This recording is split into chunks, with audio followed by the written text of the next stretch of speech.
Rodolphe Forger, bonjour. Vous êtes Rodolphe, un vidéaste, et on peut voir vos vidéos sur vos chaînes, je dirais vos chaînes vidéo qu'on peut voir donc sur Internet. Elles sont en général courtes, vous êtes un observateur du monde, et c'est votre vision du monde que vous voulez nous faire partager, justement par des formes très très courtes. Donc vous avez à peu près 200 vidéos. Pourquoi est-ce que vous avez utilisé, pourquoi est-ce que cette transmission, vous nous le faites par ce format-là, par la vidéo, et surtout une vidéo très, très resserrée? Alors, j'aimerais rectifier quelque chose. En fait, c'est pas ma vision du monde. Ma vision du monde, moi, personnellement, ne m'intéresse absolument pas. Donc, je vais pas la partager. Déjà, et puis, à force, en fait, de travailler sur la vision, en fait, la vision, ou la vérité. En fait, ce qui va me caractériser, c'est plutôt comment je vais transmettre cette vision qui est commune à tout être humain. Quand je dis cette vision, c'est une vision globale. Hein, parce que moi, ce qui me gêne dans ma vision, c'est une vision qui est étriquée et c'est moi qui ai raison et les autres qui ont tort. Je ne suis pas dans ce débat qui a raison, qui a tort. Moi, ce qui m'intéresse, c'est ce qui relie les êtres humains, là, en tout cas, et donc plutôt de la réalité, qu'est-ce que c'est. Voilà. En plus, ce qui est amusant, c'est que effectivement, je me présente comme un vidéaste, par commodité pour les médias comme le vôtre ou pour les gens, parce que quand ils me demandent ce que je fais, ça va plus vite. Hein. C'est d'ailleurs l'utilité quand on se présente. Je pourrais aussi dire, par exemple, que je suis réalisateur. Et je trouve que ce qu'il y a de formidable dans la formulation de quelqu'un qui fait des films en français, c'est réalisateur. Donc c'est tout un programme. Réalisateur, donc celui qui nous donne à voir la réalité. Voilà. Et là, par contre, je peux avoir peut-être la prétention de dire que je suis certainement l'un des rares réalisateurs qui existent aujourd'hui, non pas parce que je fais des films comme les gens ont l'habitude de voir dans les salles de cinéma, puisque finalement les réalisateurs d'aujourd'hui ne montrent leur vision. Donc c'est la religion. Moi, c'est pour ça que d'ailleurs je ne vais pas voir de film, parce que je ne veux pas être le thérapeute du réalisateur, où on ne voit d'ailleurs que des problèmes psychologiques ou que des aspects psychologiques en fait du réalisateur, des choses qu'il n'a pas pu dépasser ou des choses qu'il a dépassées. D'ailleurs, c'est là où ça devient très intéressant, c'est que je fais des films sur l'eau et l'ego, et finalement, tous nos films sont composés d'eau et d'ego. C'est une erreur c'est une constatation un jour que j'ai pu faire, où je me disais, mais il n'existe pas de film sur l'eau.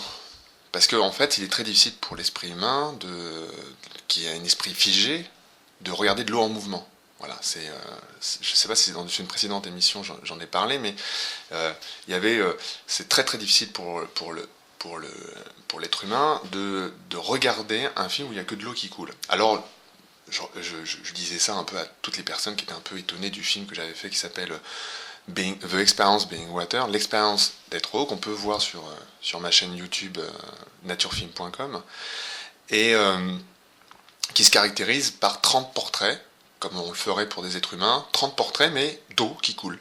Voilà, c'est assez étonnant, c'est vraiment une expérience assez incroyable, où je fais tout ce qu'on ne doit pas faire en tant que réalisateur, justement.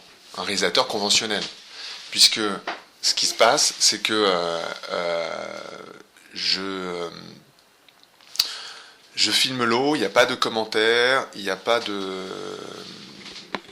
musique, il n'y a rien en fait. Techniquement parlant, c'est très pauvre, au niveau du son d'ailleurs.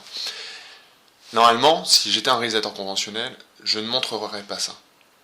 Parce qu'un réalisateur conventionnel, on le paye pourquoi? Sinon pour séduire le mental du spectateur.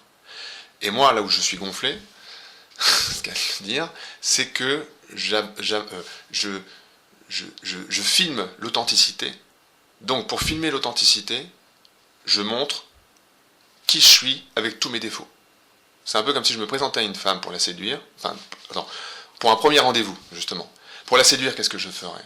Pour la séduire, je m'habillerais bien, comme j'ai pas l'habitude de m'habiller, c'est-à-dire bien en costume, hein, vous voyez un peu un petit dîner, comme on pourrait le faire un 14 février, bien habillé, etc.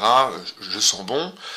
Donc on voit dans la séduction qu'on veut mettre tous ses atouts en premier, et surtout tout ce que on veut montrer le meilleur de soi-même.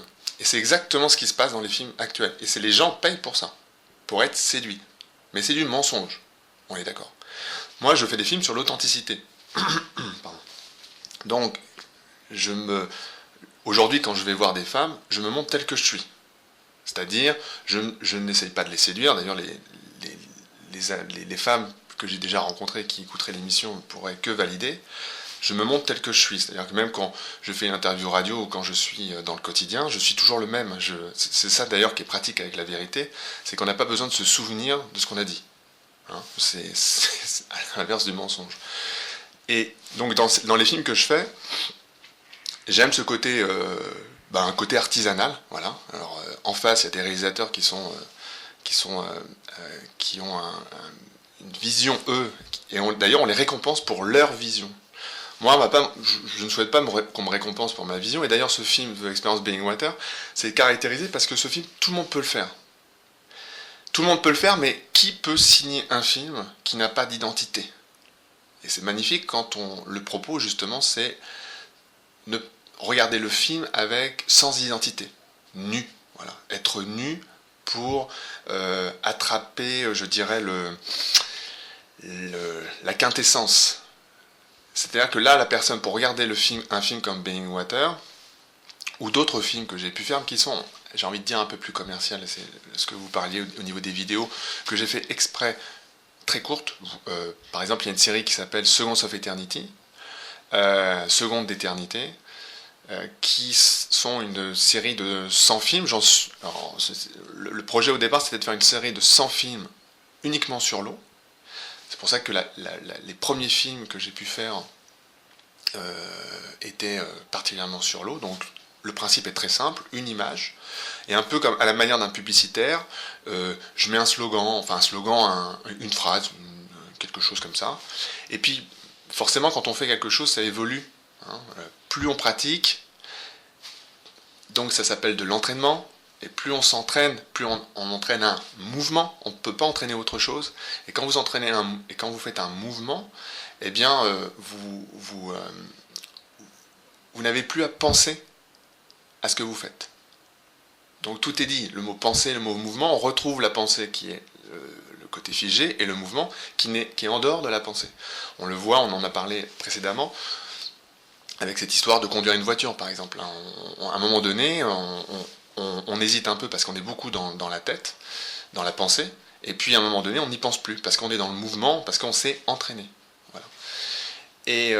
Et donc cette série a évolué, au départ c'était pour l'eau, et ensuite elle a évolué vers l'ego, et qui est un sujet complémentaire à l'eau, puisque l'eau elle est omniprésente partout, et puis l'ego ça permet d'individualiser, donc de créer la différence. Voilà. Et c'est grâce à cette différence, rien de plus beau qu'un corps de femme et un corps d'homme l'un à côté de l'autre, parce que c'est cette différence qui va amener le mouvement justement. C'est-à-dire que il y a une complémentarité qui va séduire, mais je dirais séduire en termes de, non pas parce que parce que là j'ai parlé de séduire, que c'était du mensonge. Vous parlez eau et ego, pourquoi est-ce que vous faites un parallèle entre hommes et femmes? Pourquoi je fais un parallèle entre hommes et femmes? C'est tout simplement parce que l'ego va permettre de personnaliser et donc d'individualiser ce tout, et donc de créer du désir pour qu'il y ait une sorte de mouvement permanent, puisque finalement tout est vibratoire. Tout est vibratoire. Le corps humain, par exemple, ne fait que vibrer. Hein. On le voit même quand on rencontre quelqu'un, on le dit même dans la langue française, on est sur la même longueur d'onde ou on ne l'est pas. On vibre. Et on a besoin de vibrer. D'ailleurs, on va au cinéma pour vibrer, émotionnellement parlant. Après, le problème, c'est la source de cette vibration. Est-ce que c'est une vibration pour manipuler? Même si toute source de vibration... dans le cinéma, on manipule. Alors, on manipule à bon escient ou à mauvais escient. Ça, c'est encore une autre chose. Et pour revenir à l'homme et la femme, je dirais que ce qu'il y a de superbe dans ça, c'est que ça va être... comme il y a une différence, j'aime beaucoup cette phrase qui dit la nature a créé la différence et le mental humain a créé les injustices. Et Et c'est là où ça devient pervers, je dirais, c'est que on se dit, bah, la nature est injuste, donc on va solutionner la nature. Mais c'est faux, c'est complètement faux. C'est pas la nature qui est injuste, c'est l'esprit, le mental humain qui a créé les injustices. Et de là, il crée des solutions à des problèmes qui n'existent pas, et c'est ces solutions qui vont créer des problèmes, où on va trouver d'autres solutions, et ainsi de suite. Vous voyez un peu, et on retrouve un peu ce côté de ricochet, ce qui fait que, bah, à un moment donné, on étouffe dans les règles, dans les lois, et on casse la créativité de l'être depuis sa plus jeune enfance, donc de tout être humain, et qu'il l'empêche, je dirais, d'être ce dont pourquoi il est sur Terre, c'est-à-dire de créer, de transformer tout ce qui n'a pas été transformé précédemment. Voilà. Et notre travail, c'est de passer je dirais je sais pas comment je pourrais dire ça,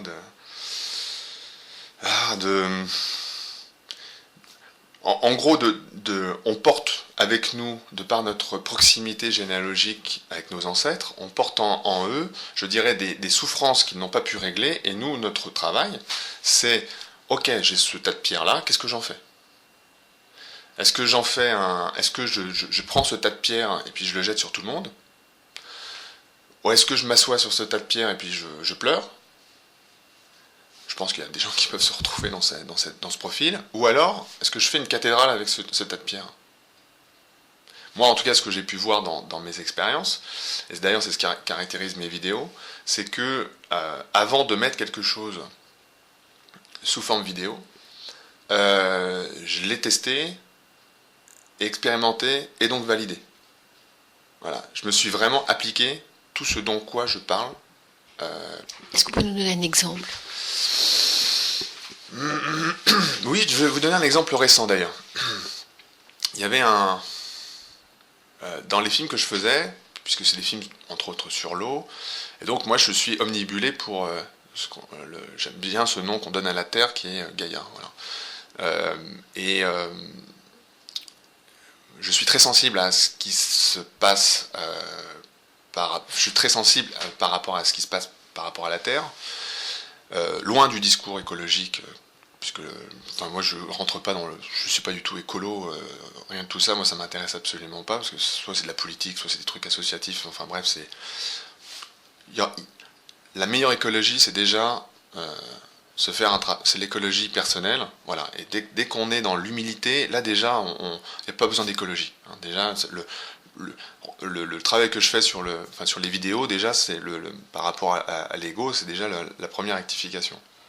Bref, en tout cas, pour répondre à votre question, et il y avait un endroit sur Terre dont je voulais pas aller, qui était le pays de mon père que j'ai jamais connu.